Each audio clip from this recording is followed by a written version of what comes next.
time for that spring reset. I'm taking a look at everything in my closet and figuring out that, oh no, this absolutely needs to go. And it's about time I replace things so that my clothes aren't older than my 15-year-old. Now you might think that they lasted that long because they were well made, but no, they're in terrible condition.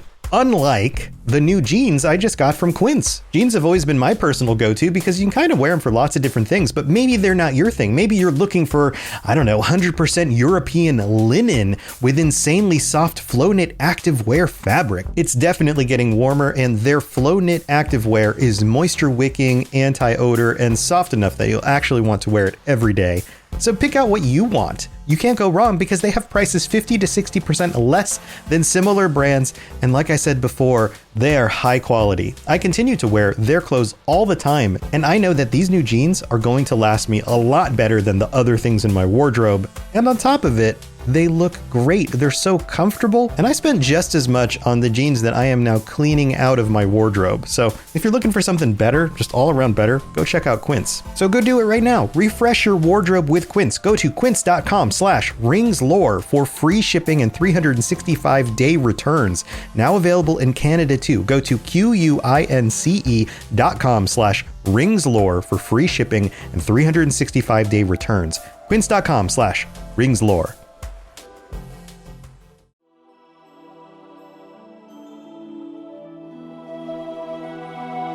Welcome to the Lord of the Rings Lorecast, the show that explores the background of Tolkien's amazing world from the very beginning.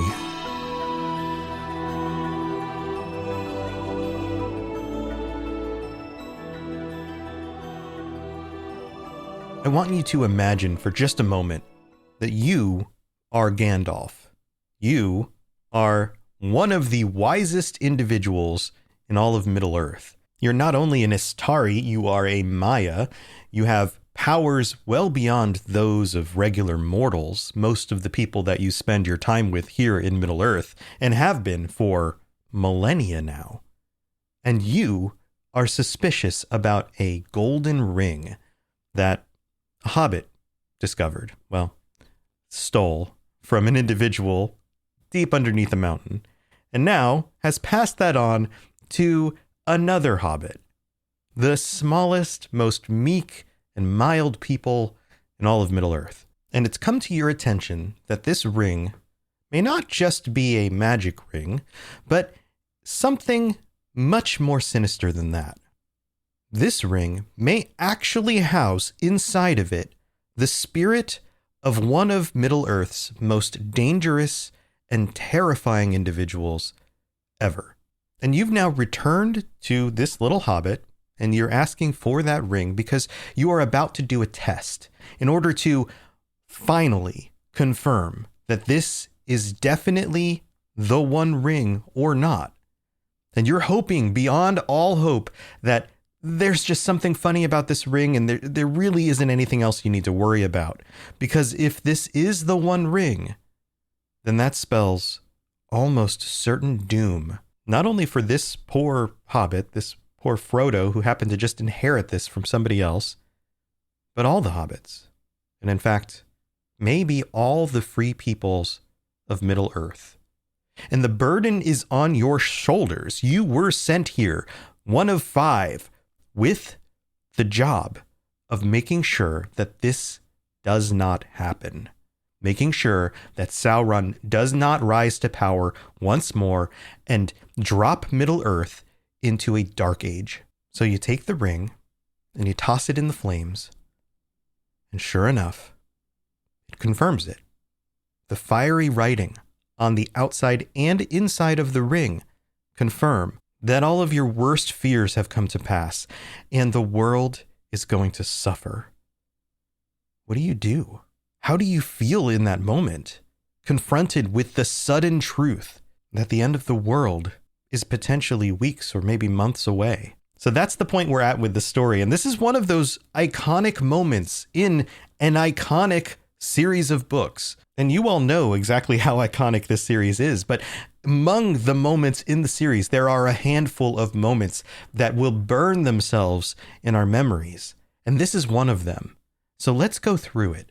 Let's take a look at the nuanced little details of Gandalf and Frodo discovering that this is the One Ring.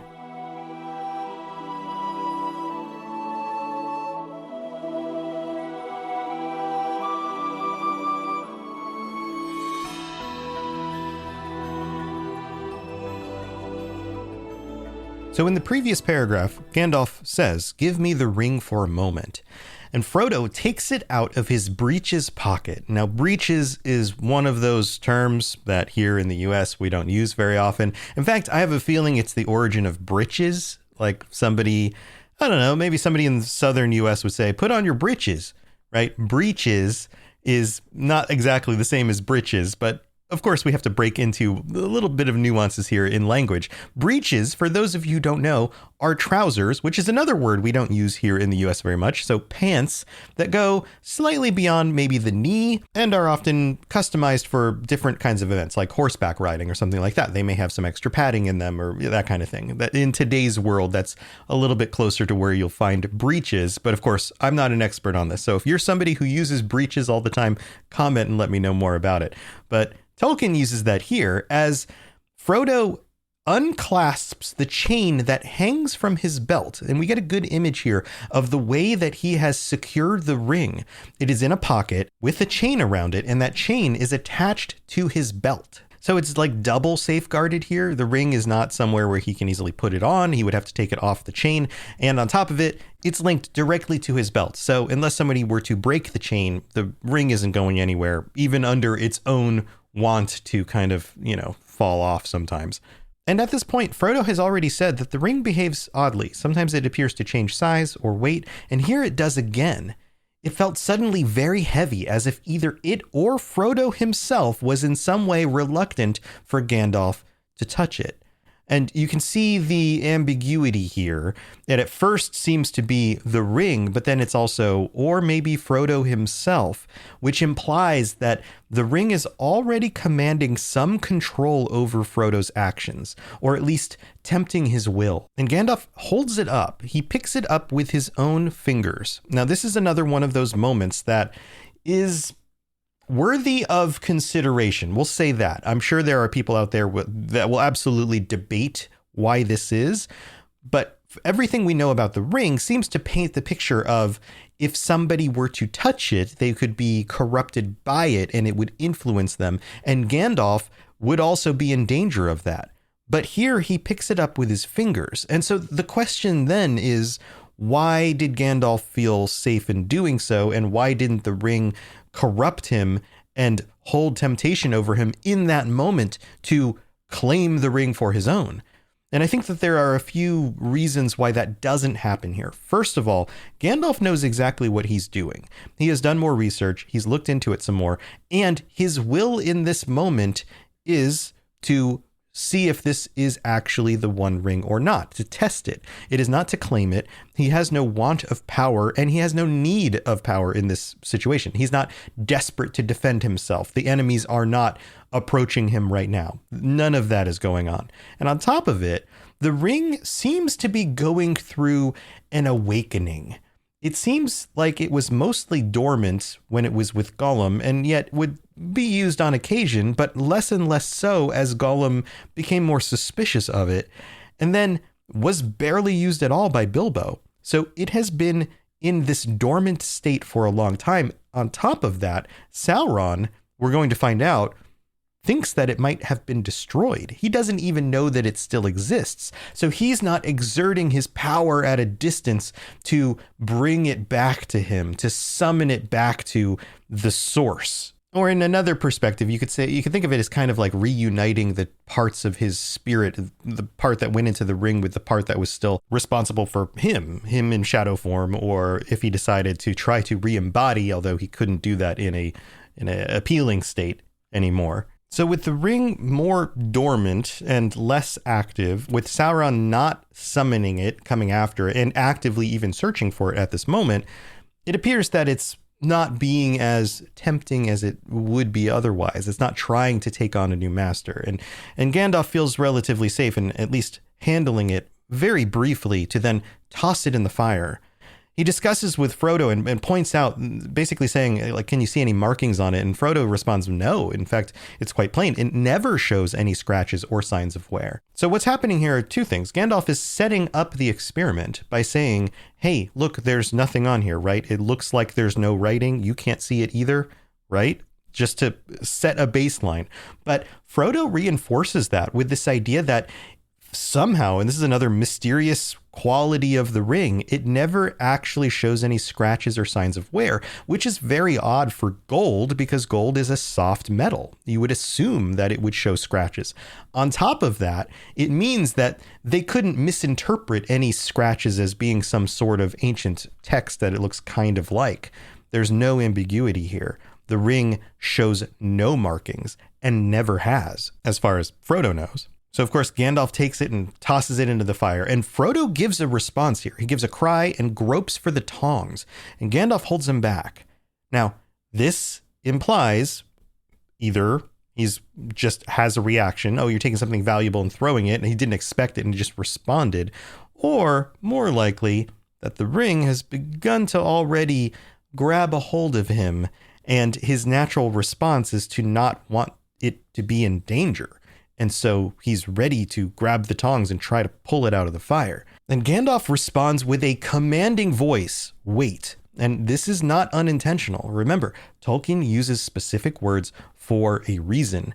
Commanding the will of others is as much magic as anything else. And when Gandalf uses that tone of voice, he is influencing people, not just in the regular sort of way of, well, he's an authority figure and they trust him, but in something a little bit more foundational to the way that they work and engage with the world around them. He's taking some level of control over Frodo to make sure that Frodo does not dive into the fire. And this is something that the wizards are known to do. They're known to be able to command things. In fact, powerful beings all over the place. The power of a voice or a will to change the way others behave is a foundational type of magic. We have to remember, magic in this world is not so much throwing fireballs and things like that, but it's about wrapping reality around what you wish it to be.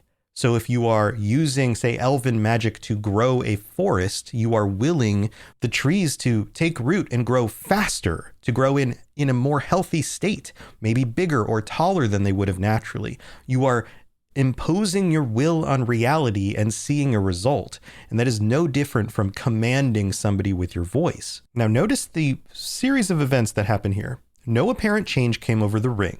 Then, after a while, Gandalf got up, closed the shutters outside the window, and drew the curtains. And we could hear Sam's shears getting closer and closer to the windows as he works through the garden. But notice that Gandalf does this before he actually grabs it out of the fire and discovers the text on it. It's at this point that it seems that he's sure, he knows the ring is not being affected by the fire in a negative way. There's something going on here. And then he stands there for a moment looking at the fire. And in the intro, this is the moment I want you to think about being in. He is at this moment pretty sure that this is the one ring and about to be 100% confirmed. And what would be racing through his mind? I'm sure he's lamenting what's going to happen with Frodo here, because Frodo is by no means responsible for any of this. And you know Gandalf, he would have thought through all the what ifs. He has thought through this moment in his mind. If this confirms it, what will happen next? What will happen to Frodo? What must he do? What must Gandalf do? If this turns out to be the ring, the chance that he can stop Sauron's rise to power is almost completely gone. And like I said in the beginning, everyone he's cared about, every group of people in every location in Middle-earth that is still free is going to suffer. And he knows it. In fact, he knows it so much that he grabs the ring out of the fire with the tongs, and he knows immediately. He says, "It's quite cool. Take it," and hands it to Frodo. And notice the language here. Frodo received it on his shrinking palm. shrinking as if pulling into himself as he pulled the ring back towards his body, but also shrinking in this idea that while holding the ring, he, Frodo himself, shrinks in comparison to the power of the ring. In fact, it says immediately after this, it seemed to have become thicker and heavier than ever. The ring is stirring.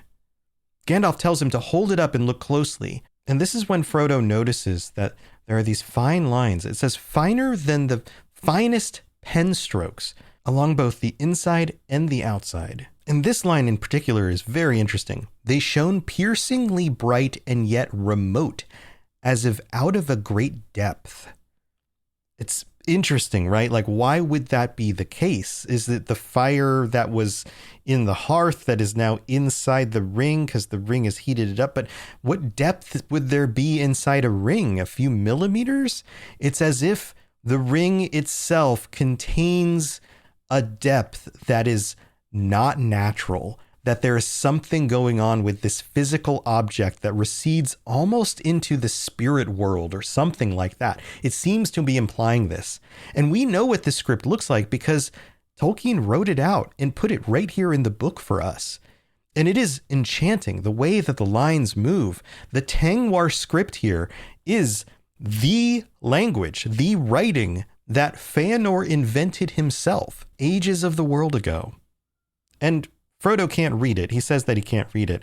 And Gandalf says, well, no, but I can. The letters are Elvish of an ancient mode, but the language is that of Mordor.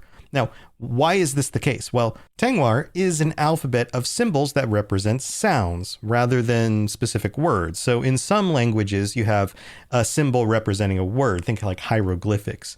But in the case of, say, the Latin alphabet, like most of us would be familiar with, the letters make sounds. And so you can use those sounds to then pronounce something in a different language, kind of like the fact that you can use Latin to write both English and Spanish, or Latin, or French, or German. And in this case, it's in an ancient mode, which seems to imply that this is an earlier version of this script. And you can see these little symbols above some of the letters. Those symbols are called FotR. And from what I can tell doing a little bit of research, and I'm not an expert on script and languages and those kinds of things, but it appears that in the use of the Elven language here, the little marks above the letters are representative of vowels. So the rest of the letters are consonants, and then the symbols imply what vowels would be used with those consonants.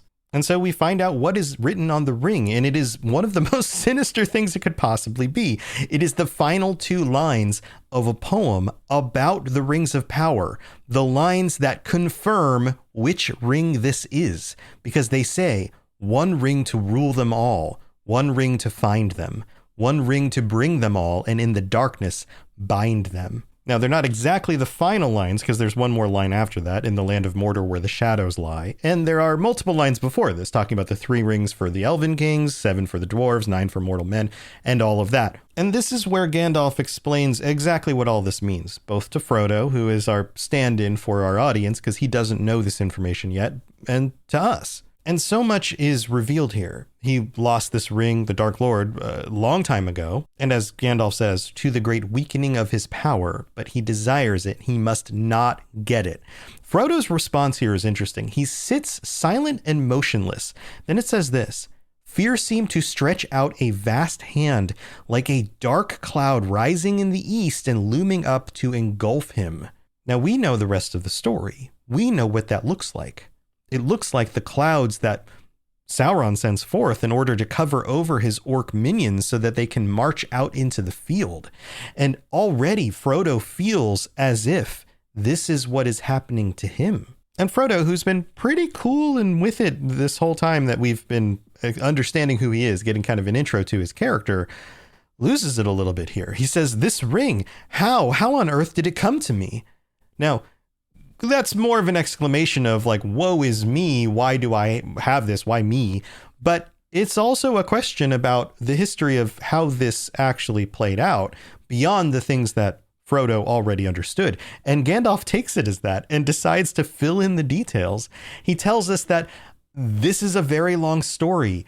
Back in the years, the Black Years, that lore masters only now remember is when it starts. So that raises a question. What are these black years? Well, these are the years during the mid part to the end of the Second Age. This is the last time Sauron was at the height of his power and was corrupting Middle-earth, was working to destroy Numenor and fight against the elves, and had created the rings and was trying to use them to dominate everybody. So I'm going to go over this more in the bonus episode this week, but to not leave people out, what did that look like roughly on a time scale? So if we go back to the end of the First Age, we have the War of Wrath, the sinking of Beleriand, and the founding of Numenor. It rises above the ocean, although large swaths of Middle-earth are now on the bottom of the sea floor. And all the baddies got taken to town, right? The Valar march on Middle-earth. They hold Morgoth accountable.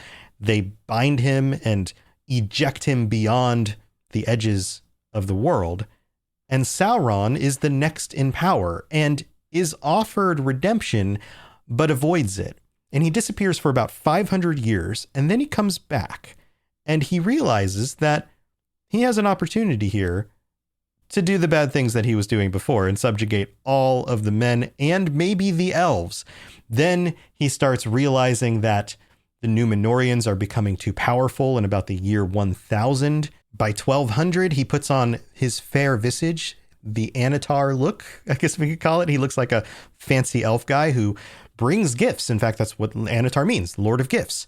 And he gets in good with the elves. The elves don't move quickly. It takes about 300 years. 1500, he starts working on the forging of the rings. He's buddied up with Celebrimbor, who is the grandson of Feanor and the greatest living smith in Middle-earth, and corrupts him. The test rings are made, all the other rings are made, and by 1600, Sauron makes the One Ring, and then we enter into the Black Years. And very briefly speaking, he begins the War of the Elves and Sauron, is what it's called, 1693. He starts attacking the elves. The Númenóreans become even more powerful. They expand into Middle-earth. And it's during this time of the Black Years, where Sauron dominates all the wild men, the less sophisticated individuals, and Numenor is his primary enemy. And on top of that, he starts corrupting Númenóreans. In fact, he bends some of them to his own will by giving them rings and then creating ring wraiths out of them. And that's in the year 2251-ish when they first appear as ring wraiths. But you can see that there are several hundred years, about 400 years worth of time,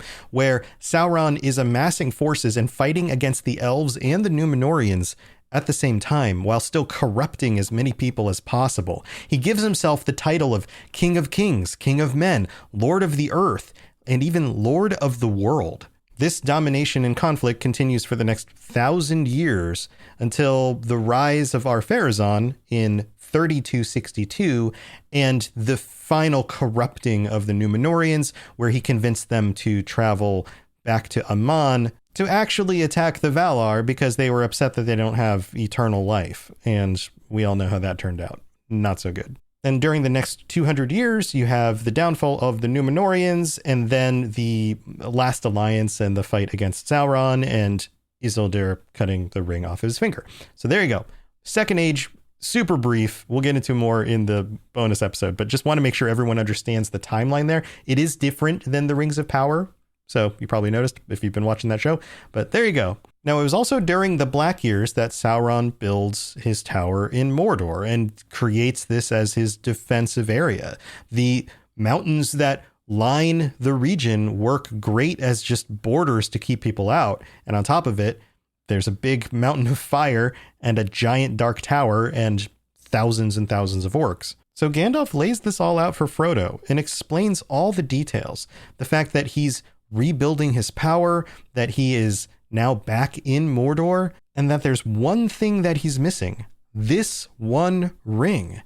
He gives Frodo a kind of an overview, explains the 3, the 7, and the 9. And this is where we find out about ring wraiths. He's gathered the 9 to himself, and it's been a long time since they've walked abroad, but the shadow grows once more, is what Gandalf says.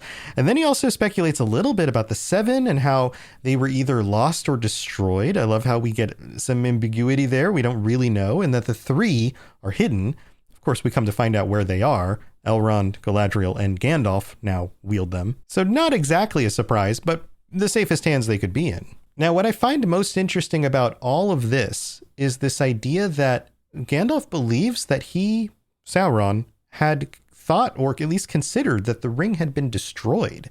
Now, it had been cut off his finger. Sauron's power had been diminished because he'd been separated from it.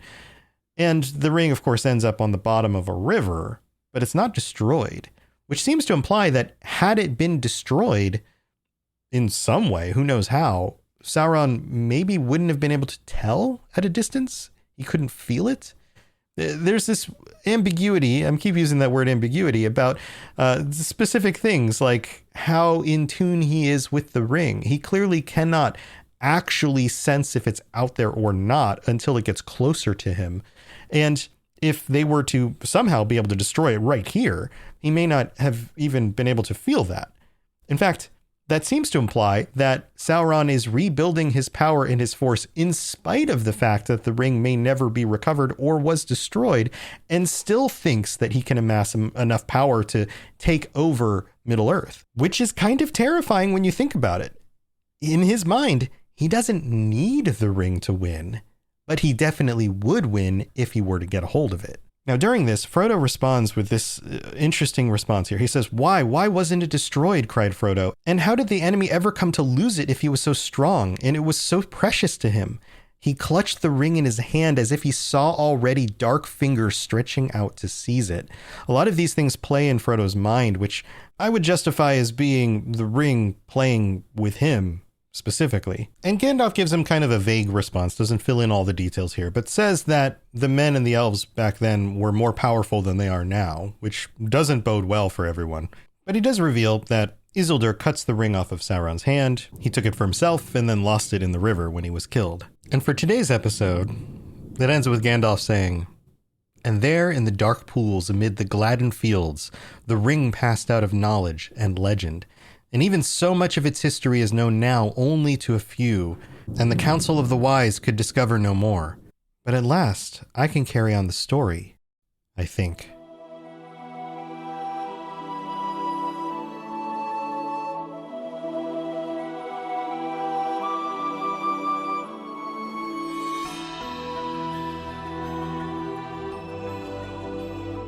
We have a bunch of new members on our Patreon, patreon.com/LOTR Lorecast. Be like one of our new members and get ad-free episodes or bonus episodes from almost every episode out there, almost 200 of those.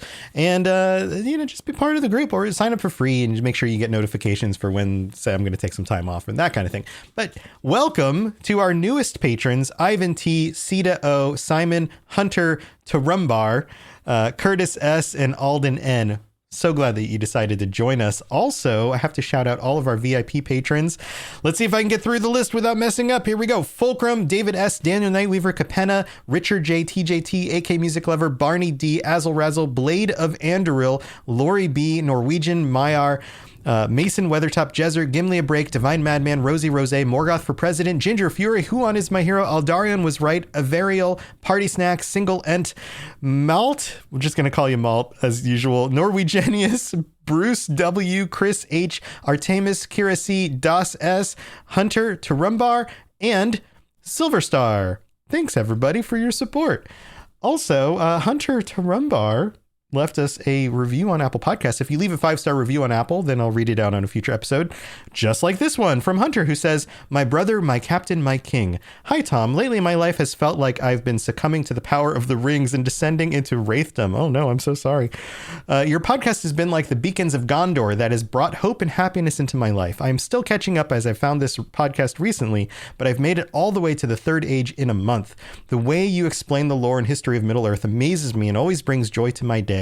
The ambiance and jokes you bring make even the darkest of situations feel light. You are truly an artist, and as many have said before, you can tell by your words just how much you love the work created by Tolkien. I read The Hobbit when I was 12, but struggled to get into the rest of the works. But since starting your podcast, I am now making my way through Fellowship currently, and am already looking to expand my knowledge to all the works like the Silmarillion.